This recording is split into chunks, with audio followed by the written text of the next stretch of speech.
Friends, this story was sent to me by a subscriber from Montana. He requested that I change every name before sharing it. According to him, everything happened during the winter of 2024. And after that night, he never returned to Ash Hollow again. Ash Hollow looked like any ordinary American town. Small wooden houses, snow-covered streets, a quiet church standing in the center. Nothing about the town looked unusual, until the clock reached 8 p.m. Every single evening, without fail, the old church bell rang 8 times. The moment the 8th bell echoed across the town, every resident rushed inside. Doors were locked, windows were covered, lights were turned off, and nobody stepped outside until sunrise. No exceptions. When Mason first arrived in Ash Hollow with his 12-year-old son Noah, he laughed after hearing the rule. Seriously, everyone hides because of a church bell. The motel owner did not smile. Instead, he quietly said, "People here are not hiding from the bell. They are hiding from what comes after it." Mason thought it was another small-town ghost story. Nothing more. That evening, he unpacked his bags while Noah explored the house. Outside, snow continued falling. The streets became strangely empty. Not a single person could be seen. Then, the church bell rang once. A few seconds later, again. By the 6th bell, every house had gone completely dark. By the 7th, the entire town looked abandoned. Then the 8th bell echoed across Ash Hollow. Silence. Complete silence. No cars. No voices. Not even the wind. Noah looked through the front window. "Dad, where did everyone go?" Before Mason could answer, someone knocked on the front door. 3 slow knocks. Noah smiled. Maybe it's a neighbor. Mason walked toward the entrance, then noticed something strange. There were footprints in the fresh snow leading to the porch. But there were no footprints leading away. Someone was standing outside, or had never left. Mason stood silently near the door. The knocking came again. 3 slow knocks. Noah looked at him. "Dad, are you going to open it?" Before Mason could answer, a voice came from outside. "Sheriff Daniel, welcome to Ash Hollow. I just came to make sure you two are safe." Mason relaxed a little. A sheriff checking on new residents made perfect sense. He reached for the doorknob, but then he remembered something. The motel owner had warned him. After the 8th bell, never answer a knock, no matter who it is. The voice came again. "Mason, open the door. I only need a minute." Mason frowned. He had never told anyone his name except the motel owner. How did the sheriff know it already? Noah slowly pulled back one corner of the curtain. "Dad, a police truck is outside." Mason carefully looked through the tiny gap. A sheriff was standing on the porch. Hat, badge, flashlight. Everything looked normal. Then the man smiled. Without moving his lips, his smile kept growing. Wider, higher, until it stretched almost to his ears. Mason immediately pulled Noah away from the window. The knocking stopped. For almost a minute, nothing happened. Then, a woman's voice came from outside. "Mason, it's Emily." Emily was Mason's wife. She had died in a car accident 2 years earlier. Noah froze. "Dad, that's Mom." The voice sounded perfect. Every word, every breath, exactly like her. "Please open the door. I'm cold. I finally found my way home." Noah began walking toward the entrance. Tears filled his eyes. "Mom." Mason grabbed his arm. "Number." Noah looked confused. "But that's her." Before Mason could answer, something scratched slowly across the front door. Then the woman's voice whispered, "If you don't let me in, I'll wait here all night." And suddenly, a second knock came. This time, from the back door. Mason's heart nearly stopped. Someone was now standing behind the house. The front door remained silent, but the back door echoed with 3 slow knocks. Knock, knock, knock. Noah clutched Mason's arm. "Dad, how did it get back there so fast?" There was no way anyone could have run around the house that quickly. Not through the deep snow. Mason grabbed a flashlight from the kitchen. Every instinct told him not to look, but he needed to know. Slowly he walked toward the back window. He lifted one corner of the curtain just enough to see outside. Nothing. Only snow. The backyard was completely empty. Then the flashlight flickered. For just a second, a face appeared inches from the glass. Pale skin, black hollow eyes, and a smile far too wide to belong to any human. Mason stumbled backward. The face vanished instantly, as if it had never been there. Noah whispered, "Dad, did you see it?" Before Mason could answer, every light inside the house went out. Darkness swallowed every room. Only the moonlight reflected off the snow outside. Then, the old house phone rang. Neither of them had connected a phone line, yet it continued ringing. Again, and again. Mason slowly picked up the receiver.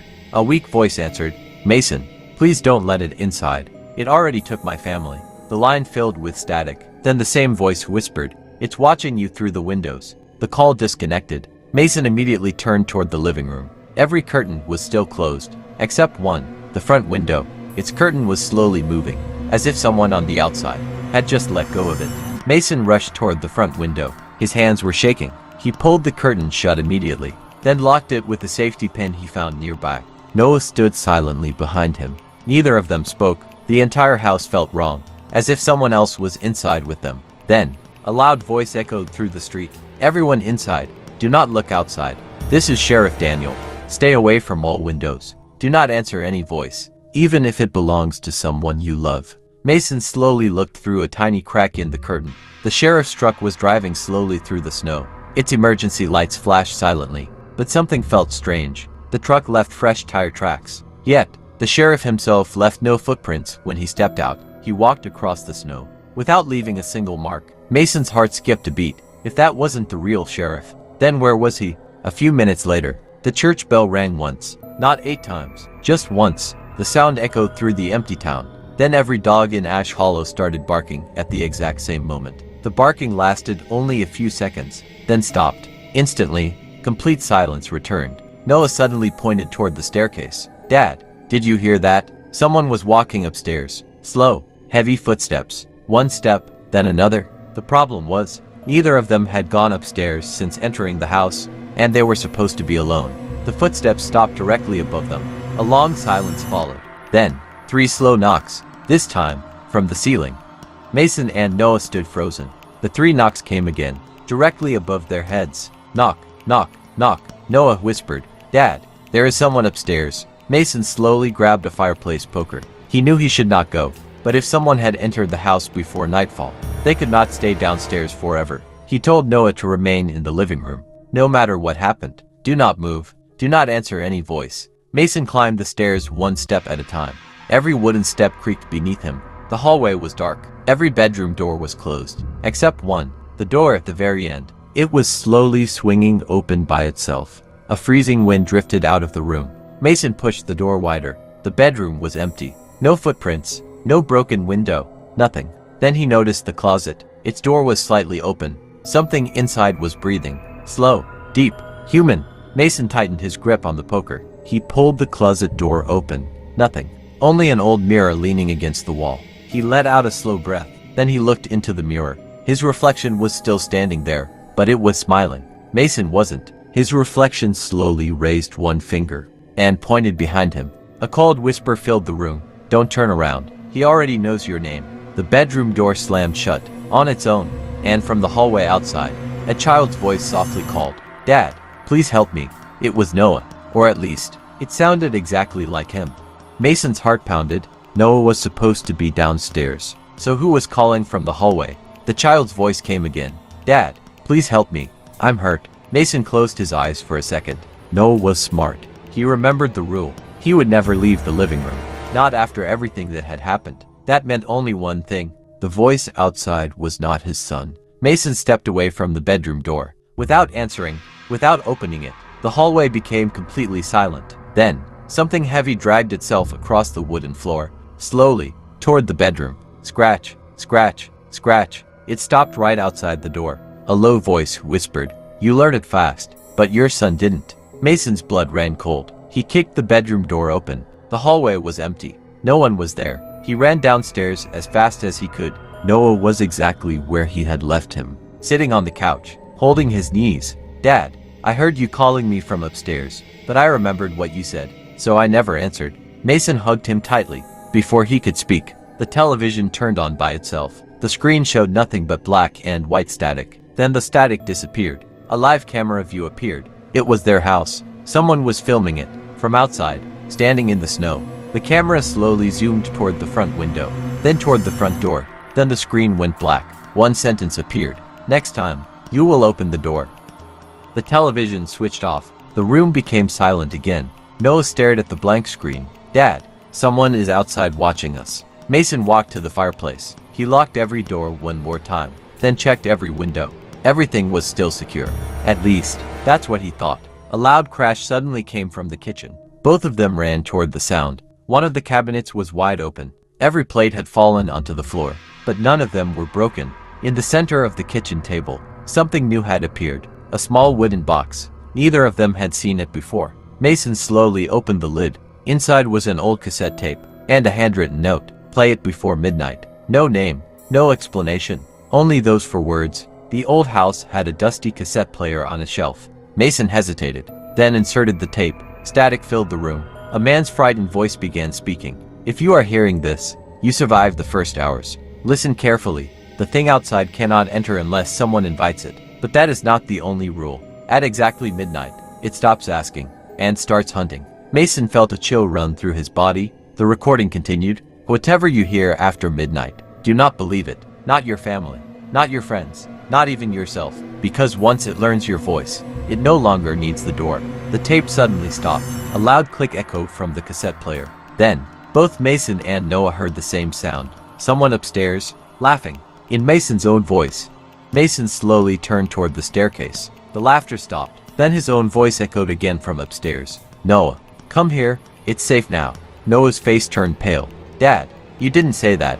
Mason shook his head.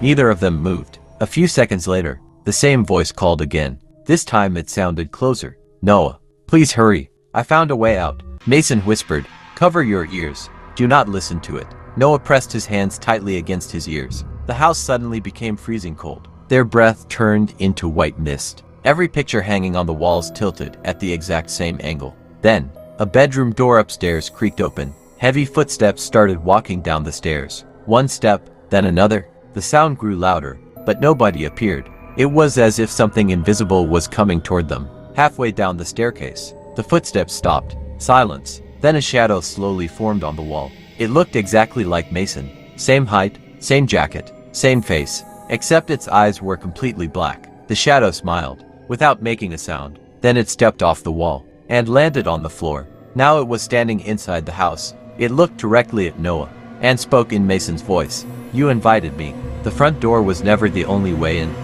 Mason could not believe what he was seeing. The thing standing in front of him was an exact copy. Every detail was perfect, even the scar above his eyebrow. Only its eyes were different. Completely black. Noah stepped backward. Dad, which one is really you? The creature smiled, then answered before Mason could speak. That's a good question. Even I don't know anymore. Mason grabbed Noah and pulled him behind him. Stay close. No matter what happens, don't touch it. The copy laughed. You still think you can protect him? It slowly reached into its pocket and pulled out something small. A family photograph. It was the same picture Mason always carried in his wallet. The only problem, his wallet was still in his jacket. The creature held the photo toward Noah. Look closely. Noah's hands began shaking. In the picture, there were only 2 people, Noah and the creature. Mason was gone, as if he had never existed. The creature whispered, memories change first, then faces. Soon, nobody will remember him. Mason snatched the photograph. The paper instantly turned black, then crumbled into ash. The lights began flickering violently. One by one, every clock inside the house stopped, exactly at 11:59. Then, the church bell rang, even though it was nowhere near midnight. Just one slow, deep bell. And from outside, every house on the street opened its front door. At the exact same moment, Mason looked through a tiny gap in the curtain. Every house on the street had its front door wide open. No lights, no people, only darkness inside each home. Then figures slowly walked out. Men, women, children, all of them stood silently in the snow, facing Mason's house. None of them moved. None of them blinked. Noah whispered, Dad, they're all looking at us. The copy smiled. They're not looking at you. They're waiting for me. Suddenly every figure raised one arm, at the exact same time, and pointed toward the house. A loud knock echoed, not from one door, but from every wall, every window, even the ceiling. Knock, knock, knock. The entire house shook. Mason covered Noah with his body. The creature took one slow step forward. You can keep the doors locked. It doesn't matter anymore, because someone inside has already welcomed me. Mason froze. He remembered something. Earlier that night, when the voice upstairs sounded like Noah, he had answered, Noah, I'm coming.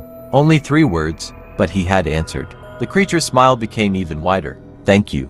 Those words were enough. The lights exploded. The house fell into complete darkness. Then, 2 glowing black eyes opened, right beside Noah. Noah screamed. Mason grabbed him and pulled him away just as 2 pale hands reached through the darkness. The hands disappeared as quickly as they had appeared. Then every light in the house came back on. The creature was gone. The living room was empty. Only silence remained. Noah looked around. Did we lose it? Mason did not answer. He noticed something worse. The front door was open, just a few inches. He was certain he had locked it. Slowly, he pushed it shut, then looked down. One set of footprints led inside. None led back out. Whatever had entered was still in the house. A police radio suddenly crackled from the kitchen counter. "This is Sheriff Daniel. If anyone can hear me, do not stay inside your homes. Leave immediately. The safe house is the old church. Hurry before midnight." The message repeated once, then ended with loud static. Mason looked at Noah. "We have to reach the church." Noah nodded. They wrapped themselves in heavy coats. Mason slowly unlocked the front door. The freezing wind rushed inside. The street was empty again. No people, no shadows, only fresh snow. They stepped outside. The moment the door closed behind them, every porch light on the street turned on. At the exact same time, and from somewhere deep in the darkness, a familiar voice called, "Mason, don't go to the church. It's already waiting there." It was Sheriff Daniel's voice, but the real sheriff was supposed to be at the church. Mason and Noah stopped in the middle of the street. The sheriff's voice echoed again. "Mason, turn around. The church is a trap." Mason refused to look back. He grabbed Noah's hand tighter. "Keep walking, no matter who calls us." The snowstorm grew stronger. The church was only a few hundred feet away, but it looked farther with every step, as if the distance kept changing. Then, they heard running footsteps behind them. Fast, heavy, getting closer. Noah whispered, "Dad, it's right behind us. Don't look. Just run." Both of them sprinted through the snow. The footsteps matched their speed perfectly. Never closer, never farther, always behind them. Finally, the church came into view.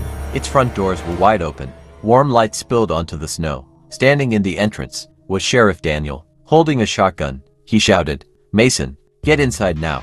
Before Mason could move, another Sheriff Daniel stepped out from behind a nearby tree. He looked exactly the same. Same uniform, same badge, same face. He pointed toward the church. "Don't trust him. He's not real." Now there were two sheriffs, both calling Mason by name, both telling him opposite things. Noah looked at his father. "Dad, which one do we believe?" At that exact moment, both sheriffs slowly smiled. The exact same smile. Mason's heart dropped. Both sheriffs stood perfectly still, both smiling. Neither blinked. Then one of them spoke. "Noah, come here." The other interrupted immediately. "Mason, bring the boy to me." Mason realized something terrifying. Neither of them had called him by his full name. The real sheriff had introduced himself earlier, but had never once asked Noah's name. So how did they both know it? Noah whispered, "Dad, they're both lying." Suddenly, a third voice echoed across the empty street. "Don't move." The voice came from the church bell tower. Mason looked up. A wounded man climbed slowly down the narrow stairs. His uniform was torn. His face was covered in blood. His badge read, "Sheriff Daniel Brooks." He shouted with the last strength he had. "Neither of them is me. Run." The two smiling sheriffs turned their heads toward the bell tower. Their necks twisted far beyond what any human body could do. Then, both of them began laughing together. The sound echoed across the entire town. Every house door slammed shut. Every streetlight went dark. The church bell rang once, and the two fake sheriffs started running toward Mason and Noah. Not like humans, but on all fours, faster than any person could ever run. Mason pushed Noah toward the church. "Run, don't stop." The two creatures closed the distance in seconds. Their bodies twisted with every step. Bones cracked beneath their skin. Their faces melted into something inhuman. Long black mouths, empty eye sockets, and fingers so long they scraped the frozen ground. The real Sheriff Daniel raised his shotgun. One blast echoed through the night. The nearest creature was thrown backward, but it stood up again, smiling. Daniel shouted, "The bell! Ring the church bell! It's the only thing they fear." Mason raced up the narrow stairs of the bell tower. The creatures chased him, only a few steps behind. Noah grabbed an old rope hanging beside the bell. Together, he and Mason pulled with all their strength. The ancient bell rang once. A deep sound rolled across Ash Hollow. The creatures froze. The bell rang again. They screamed in pain. Cracks spread across their bodies. One final pull. The bell rang for the third time. A blinding white light exploded across the town. Every shadow disappeared. The creatures shattered into black ash. Silence returned. The snow stopped falling. Sheriff Daniel slowly smiled. "You broke the curse." For the first time in 50 years, morning sunlight rose over Ash Hollow. People stepped out of their homes, confused, as if waking from a long nightmare. No one remembered the creatures. No one remembered the rule. Only Mason, Noah, and Sheriff Daniel. Months later, father and son moved far away from Montana. They never spoke about Ash Hollow again, until one winter evening, exactly at 8 p.m., someone knocked on their front door. 3 slow knocks. Knock, knock, knock. Then a familiar voice whispered, Mason, did you really think the bell could save you forever? So this is the story. I hope you enjoyed it. For more terrifying horror stories, follow Nightmare Files. And remember, sometimes the dead do not need a key, they only need your answer.